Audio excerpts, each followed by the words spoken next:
Hello and welcome everyone. आपका इस BSc ज्ञान सागर में भरपूर स्वागत है। तो आज हम देखेंगे बीएससी फर्स्ट सेमेस्टर में। तो हम पढ़ रहे थे बीएससी फर्स्ट सेमेस्टर में जूलॉजी का यूनिट 3, जिसमें एक टॉपिक हम आज पढ़ेंगे आरएनए। यह हमारे सेमेस्टर एग्जाम के लिए बहुत ही मोस्ट इंपॉर्टेंट टॉपिक है, बहुत ही महत्वपूर्ण टॉपिक है, जो कि हमारे सेमेस्टर एग्जाम में शॉर्ट या वेरी शॉर्ट या लॉन्ग में भी पूछा जा सकता है इसके टाइप के साथ। अगर लॉन्ग में पूछा जाएगा तो आरएनए एंड इसके टाइप्स और फंक्शन पूछा जाएगा। अगर वेरी शॉर्ट या शॉर्ट में पूछा जाएगा तो आरएनए पूछा जा सकता है, या इसके टाइप भी वेरी शॉर्ट में पूछे जा सकते हैं। जैसे हम RNA, T RNA, are RNA क्या होता है, उसको अलग अलग करके भी पूछा जा सकता है। तो आप अगर बीएससी फर्स्ट सेमेस्टर की तैयारी कर रहे हैं तो हमारे चैनल को लाइक एंड सब्सक्राइब करिए एंड हमारे चैनल पर बने रहिए। अगर आप लोगों को हमारी वीडियो पसंद आती है तो हमारे चैनल को सब्सक्राइब करें एंड अपने दोस्तों को शेयर जरूर करें। अगर आप स्टूडेंट हैं तो आपको मोटिवेशन की ज़रूरत नहीं होनी चाहिए, क्योंकि मोटिवेशन खुद के अंदर होता है। नहीं कि मोटिवेशन वीडियो देखिए, 1 घंटा मोटिवेट रहे, पढ़े 1 घंटा, उसके बाद मोटिवेशन खत्म।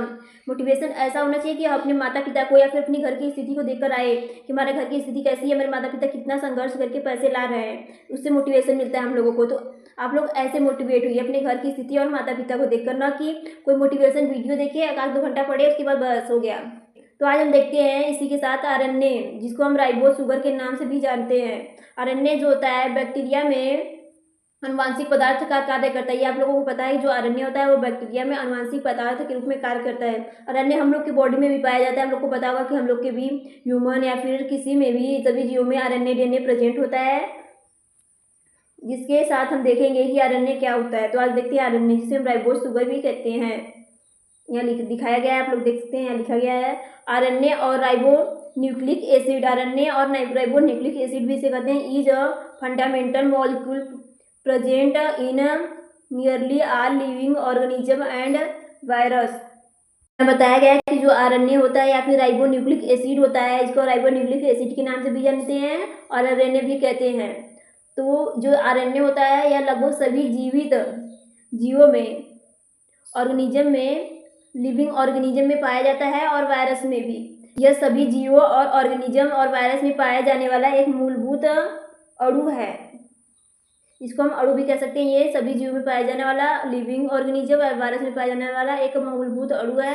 ये सभी जीवों में पाया जाता है जो आरएनए होता है। लिविंग ऑर्गेनिज्म में, चाहे वायरस हो चाहे बैक्टीरिया, सभी में पाया जाता है आरएनए।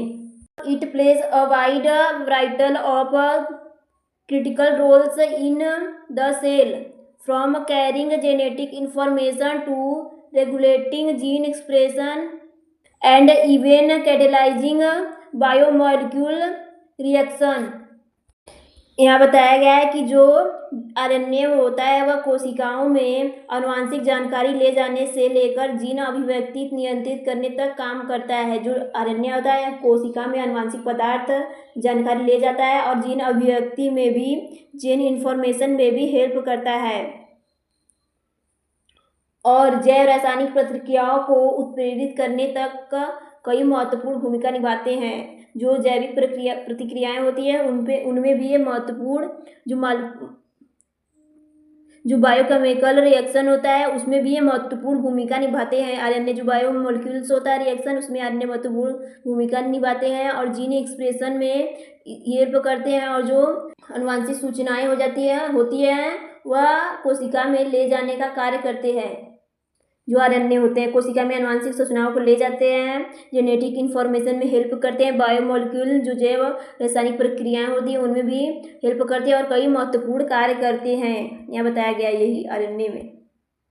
सिंगल स्टैंडर्ड, आप लोग को पता होगा जो डीएनए होता है वो डबल स्टैंडर्ड होता है और जो आरएनए होता है वो सिंगल स्टैंडर्ड होता है। इसमें एक ही हेलिक्स प्रेजेंट होता है और डीएनए में डबल हेलिकल होता है, उसमें डबल हेलिक्स प्रेजेंट होता है। तो हम देखते हैं single standard. While DNA typically forms a double helix, RNA molecule are mostly single stranded। यहाँ बताया गया है कि जो डीएनए होता है वह डबल हेलिक्स बनाता है, लेकिन वहीं पर जो आरएनए होता है, जो आरएनए के मॉलिक्यूल होते हैं वह सिंगल स्टैंडर्ड होते हैं, वह सिंगल स्ट्रक्चर बनाते हैं। उसका जो रज्जुक होता है एकल रज्जुक होता है और जो डीएनए का होता है वो डबल रज्जुक होता है। उसमें 2 रज्जुक प्रेजेंट होते हैं और आरएनए में 1 रज्जुक प्रेजेंट होते हैं। जो डीएनए होता है वो डबल हेलिक्सल होता है और जो आरएनए होता है वो सिंगल स्टैंडर्ड होता है, उसमें एक ही हेलिक्स प्रेजेंट होता है आरएनए में। यहाँ यही बताया गया है। However, RNA can fold back on itself and form complex 3-dimensional structure due to intramolecular base pair P pairing that is A with U or G with C, which is essential for its diverse function। यह बताया गया है कि जो RNA होता है वह अपने आप पर वापस मुड़ सकता है, जो आरएनए होता है वह वापस से मुड़ सकता है और अंत आणविक क्षार युग्म, जो अंत आणविक क्षार युग्म होते हैं AUGC, उनके साथ के कारण जटिल त्रिआयामीय संरचना बना सकते हैं, 3 डायमेंशनल संरचना बना सकते हैं। जो आरएनए होते हैं ये UGC के कारण वह 3 डायमेंशनल संरचना बना सकते हैं, जो इसके विविध कार्यों के लिए आवश्यक होता है। जो 3 डायमेंशनल संरचना बनेगी यह इसके जो आरएनए होंगे इसके कार्यों के लिए बहुत ही आवश्यक होती है। और जो ए होता है हमेशा यू से डबल बॉन्ड द्वारा जुड़ता है, और जो जी होता है वो हमेशा सी से ट्रिपल बॉन्ड द्वारा जुड़ता है। ये हाइड्रोजन बॉन्ड होता है, जो इसमें ट्रिपल और डबल बॉन्ड ये हाइड्रोजन बॉन्ड होते हैं। इसी के कारण जो आरएनए होता है वो 3 डायमेंशनल संरचना का निर्माण कर सकता है और इसके विभिन्न कार्यों में हेल्प होती है इसी संरचना के कारण। और ये जो आरएनए होता है ये वापस में मुड़ सकता है, वापस मुड़ सकता है। अब हम देखेंगे type of RNA. There are 3 types of RNA. जो आरएनए के होते हैं वो मुख्य 3 प्रकार होते हैं, मुख्य रूप से 3 होते हैं जो आरएनए होते हैं।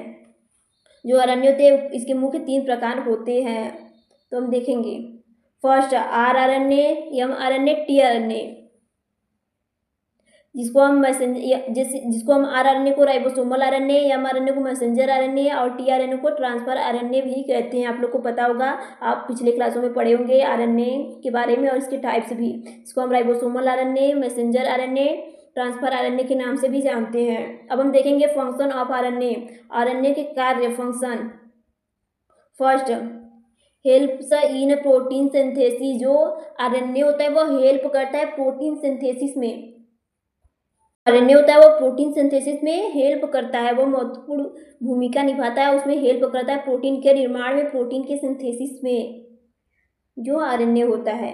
अब हम देखेंगे सेकेंड कंट्रोलिंग जीन एक्सप्रेशन। जो सेकेंड में बताया गया है कि जो आरएनए होता है वो जीन अभिव्यक्ति को नियंत्रित करता है, वो जीन एक्सप्रेशन को कंट्रोल करता है, नियंत्रित करता है। जो जीन एक्सप्रेशन होता है उसको जो आरएनए होता है वो कंट्रोल करता है, नियंत्रित करता है, जिससे वह सही ढंग से कार्य कर सके, जीन एक्सप्रेशन। अब हम देखेंगे third acting as genetic material in virus such as corona virus. Virus में ये आनुवांशिक पदार्थ के रूप में कार्य करता है। आप लोगों को पता होगा कि जो आरएनए होता है कुछ वायरस में जेनेटिक इन्फॉर्मेशन के रूप में कार्य करता है, आनुवांशिक पदार्थ के रूप में कार्य करता है। जैसे एग्जाम्पल में कोरोना वायरस के बारे में तो सभी लोग जानते होंगे, क्योंकि कोरोना वायरस इतना तेज़ी से हमारे देश में फैला था, हमारे कंट्री में, जिससे सभी लोग बहुत ही हैरान परेशान हो गए थे। तो आप लोग सभी आई होप कोरोना वायरस के बारे में तो ज़रूर ही जानते होंगे। और जो इसका जेनेटिक इन्फॉर्मेशन है वो आरएनए होता है, और ये बहुत तेज़ी से वायरस होते हैं, बहुत तेज़ी से डिवीजन करते हैं। आप लोगों को पता होगा, क्योंकि आप अगर बीएससी करें तो आप लोग ये सब चीज़ें पिछली क्लासों में ज़रूर पढ़ चुके होंगे।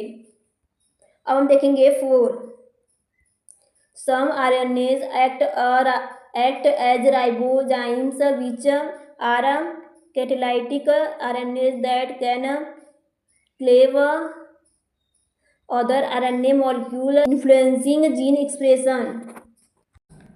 यहाँ 4 में बताया गया है कि जो कुछ आरएनए होते हैं वो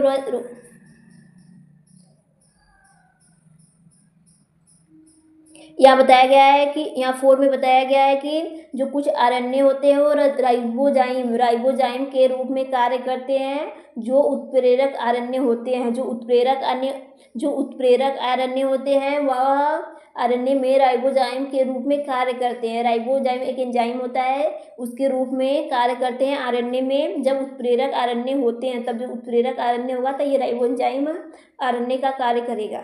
जो आरएनए होगा वो राइबोजाइम के रूप में कार्य करेगा जब उत्प्रेरक आरएनए होता है तब।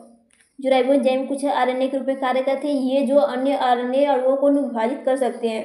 जो राइबोजाइम आरएनए होते हैं वह अन्य आरएनए अणुओं को विभाजित कर सकते हैं, जिससे जीन अभिव्यक्ति प्रभावित होती है, जिससे जीन एक्सप्रेशन प्रभावित होती है। जो अन्य आरएनए के अणुओं को विभाजित कर देते हैं। जो आरएनए राइबोसोम होते हैं वो अन्य अणुओं को विभाजित कर देते हैं, जिससे जीन एक्सप्रेशन प्रभावित हो जाती है, एक्सप्रेस हो जाती है, प्रभावित हो जाती है। अब हम देखेंगे 5 RNA plays a role in DNA replication and repair. 5 में बताया गया है कि जो डीएनए होता है वह प्रतिकृति और मरम्मत में भूमिका निभाता है। यह बताया गया है कि जो आरएनए होता है वह डीएनए की रिप्लिकेशन एंड मरम्मत, रिपेयर का अर्थ होता है मरम्मत करना, उसको ठीक ठाक करना, कोई बिगड़ी चीज़ जो है उसको मरम्मत करके सही बनाना ही रिपेयर कहते हैं। मरम्मत करने का ये अर्थ है कि उसको सही कर देना। जो यहाँ बताया गया है कि आरएनए जो होता है वो डीएनए की रिप्लिकेशन एंड रिपेयर, जो मरम्मत होता है उसमें हेल्प करता है। अब हम देखेंगे 6 some virus use RNA as their genetic material. कुछ वायरस में आरएनए आनुवंशिक पदार्थ के रूप में कार्य करता है। यह वर्ड एक बार पहले भी आया था, थोड़ा सा बस इससे चेंज है, जो कोरोना वायरस वाला था टॉपिक, जो कोरोना वायरस वाला लाइन था। यहाँ बताया गया कि जो वायरस होते हैं उसमें जो आरएनए होता है वह जेनेटिक इन्फॉर्मेशन, जेनेटिक मटेरियल के रूप में कार्य करता है, जेनेटिक इन्फॉर्मेशन के रूप में कार्य करता है। किसमें? वायरस में। जो वायरस होता है उसमें RNA genetic information, genetic material के रूप में कार्य करता है। अब हम देखेंगे 7 RNA is involved in a virus cellular process beyond protein synthesis including cell signalling and development. 7 में बताया गया कि आरएनए प्रोटीन संश्लेषण के अलावा, जो आरएनए होता है वह प्रोटीन सिंथेसिस के अलावा विभिन्न कोशिकीय प्रक्रियाओं में शामिल होता है, विभिन्न सेलुलर प्रोसेस में शामिल होता है, जिसमें कोशिका संकेतन और विकास शामिल है, जिसमें कोशिका संकेतन एंड विकास शामिल है। कहने का अर्थ है कि जो आरएनए प्रोटीन होता है वह संश्लेषण के अलावा विभिन्न कोशिकीय प्रक्रियाओं में शामिल होता है। जो विभिन्न कोशिकीय प्रक्रियाएं होती है, सेलुलर प्रोसेस होते हैं, उसमें शामिल होता है। आरएनए प्रोटीन संश्लेषण के अलावा, जो आरएनए होता है प्रोटीन संश्लेषण के अलावा विभिन्न कोशिकीय क्रियाओं में शामिल होता है, जिसमें कोशिका संकेतन और विकास शामिल है, जिसमें एग्जाम्पल में दिया गया है जिसमें कोशिका संकेतन एंड विकास शामिल है। अब हम देखेंगे डायग्राम ऑफ आरएनए का डायग्राम आप लोगों को बहुत अच्छे से दिख रहा होगा एंड समझ में आ रहा होगा कि जो आरएनए होता है वो सिंगल स्टैंडर्ड होता है। यहाँ दिखाया गया ये सिंगल स्टैंडर्ड है, और जो डबल स्टैंडर्ड होता है डीएनए वह ऐसे होता है। इसमें 2 स्टैंड होते हैं, इसमें एक ही स्टैंड है, देख सकते हैं। एक साइड 5 रैंक रहेगा, एक साइड 3 रैंक होगा। ये और डीएनए में भी ऐसे ही होता है, 5 rank to 3 rank, 3 rank to 5 rank, opposite बता जाता है। इसमें एक स्टैंड है तो एक ही साइड 5 रैंक एंड 3 रैंक एक ही रहेगा। आपको पता होगा कि इसमें 4 बेस पेयर प्रेजेंट होते हैं, एडेनिन, ग्वानिन, साइटोसिन, यूरेसिल, जो लास्ट में भी दिखाएंगे यूरेसिल। इसका डायग्राम भी, केमिकल डायग्राम भी दिया गया, आप लोग देख सकते हैं कैसा इसका डायग्राम होता है। आप लोगों को स्क्रीनशॉट लेना है तो ले सकते हैं, इसका डायग्राम आप लोग देख लीजिए बहुत ही अच्छे से, क्योंकि यह बहुत जगह इंपॉर्टेंस है और काम भी आपको देगा बहुत जगह। और यूरेसिल आप लोग देख सकते हैं, यूरेसिल जो डीएनए होता है, यूरेसिल की जगह वहाँ पर जो डीएनए होता है यूरेसिल की जगह पर वहाँ थायमिन रहता है, टी, जिसको हम थायमिन कहते हैं। आई होप ये डायग्राम आप लोगों को बहुत ही अच्छे से समझ में आ रहा होगा। ये देखिए आरएनए है, ये सिंगल स्टैंडर्ड इसका डायग्राम है, और ये यूरेसिल, साइटोसिन, एडेनिन और ग्वानिन प्रेजेंट होते हैं आरएनए में। तो आज हमने देखा आरएनए एंड इसके फंक्शन एंड इसके कार्य, स्ट्रक्चर, सभी चीज़ें देख ली। आई होप ये वीडियो आप लोगों को बहुत ही अच्छे से समझ में आया होगा। अगर आप लोगों को स्क्रीनशॉट लेना है तो ले सकते हैं।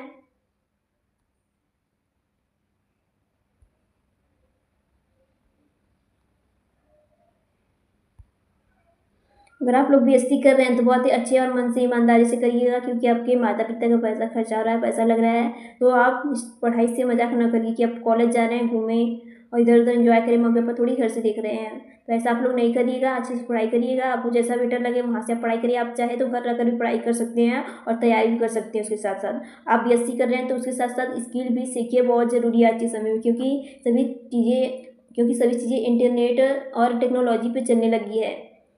जैसे अब हम पहले सब लोग कॉपी और बुक से पढ़ा करते थे, आज के समय में फ़ोन हो गया और सभी चीज़ें उपलब्ध है जिससे पढ़ सकते हैं। रोबोट भी अब पढ़ाने लगा है अदर कंट्रीज में।